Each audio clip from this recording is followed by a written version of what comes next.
I manage policy and research at the Charity Commission for Northern Ireland. The Commission is the new independent regulator of charities here. Charity regulation is quite new in Northern Ireland, and compulsory charity registration opened just over a year ago.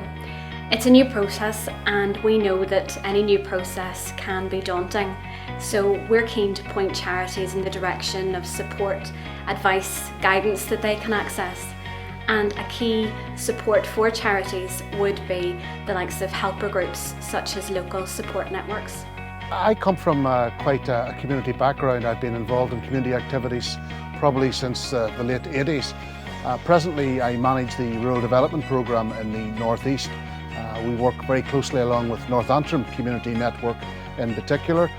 They support the work that we do. We've run probably several events. We have run a whole range of activities, and they have mentored and supported a lot of the communities and a lot of the villages that we work alongside.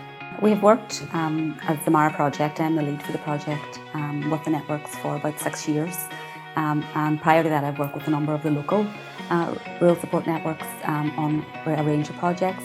In terms of the MARA project, we have worked really closely. Our relationship has been excellent with the networks in terms of their delivery of the project. They have worked really closely in their local areas with community and voluntary groups to ensure that those households who are the most vulnerable in their area are identified and supported through the MARA project.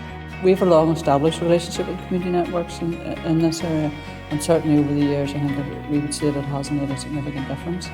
We have a long-standing partnership across a number of health, social wellbeing improvement issues in terms of, for example, community grants or various programmes.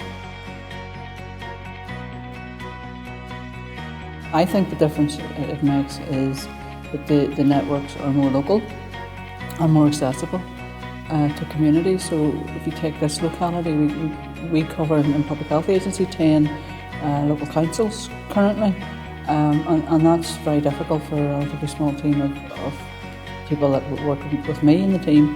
You really get out on the ground to communities where the networks have that ability to do that. They have the context, they have a knowledge and an expertise within the community, and I think they're recognised and trusted within the community. That support, that guidance, it can range from anything from giving a local workshop themselves to sitting down one-to-one with somebody actually going through the process and explaining key parts of the form to them. They also provide things like access to computers, scanners, the facilities that organisations need to submit an application that can be difficult if you're out and about in Northern Ireland, getting access to those.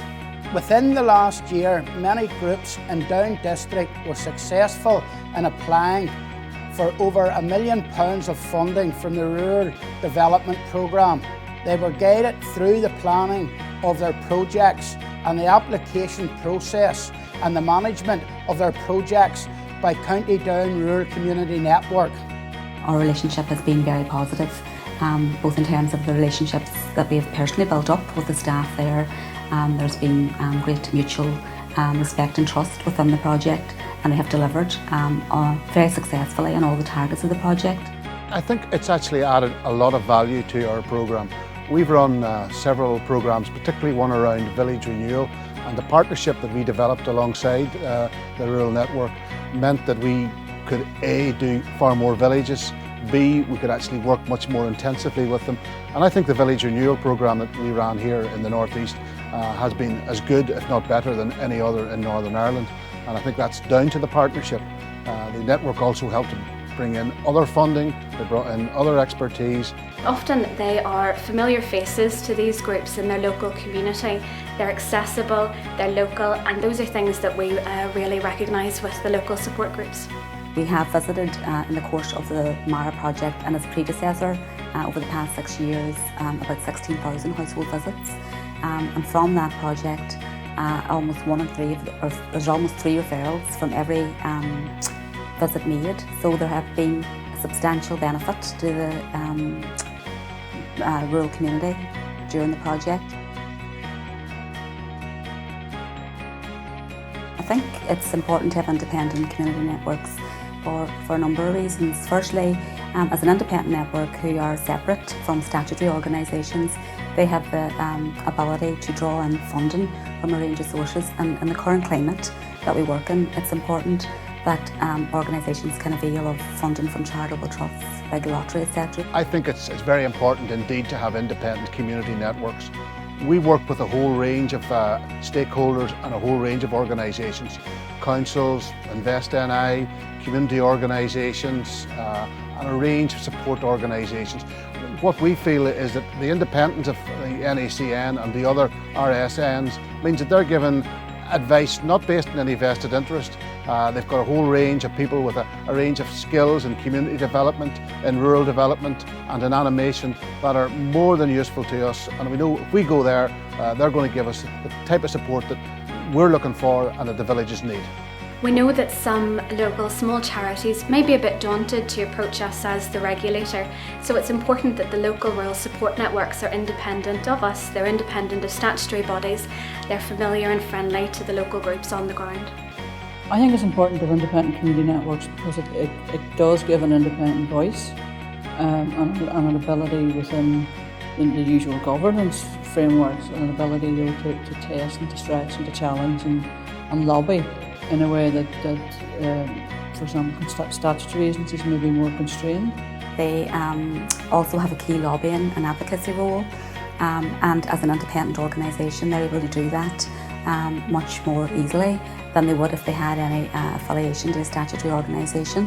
And I think it's been imperative and really important in this project that they can lobby for the clients and the people who live in rural areas who they work on behalf of. So that independence has made them maybe in a way more acceptable to the community in which they work as well. There is that flexibility, the ability to respond much more quickly, and as I said, to lobby without being constrained by whether it's political or other sort of constraints that sometimes sit with the more statutory organisations.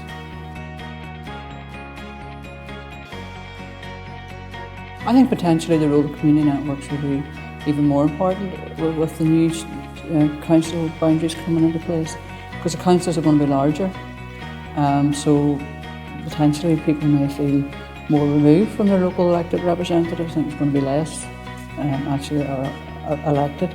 They're bigger areas, they're taking on new responsibilities, so people within very small local communities may feel a bit of a gap emerging, and I think the networks, again, being local and accessible, can provide a lot of support and access to politicians or access to services and make connections for people that potentially could be lost as part of some of the changes that's coming.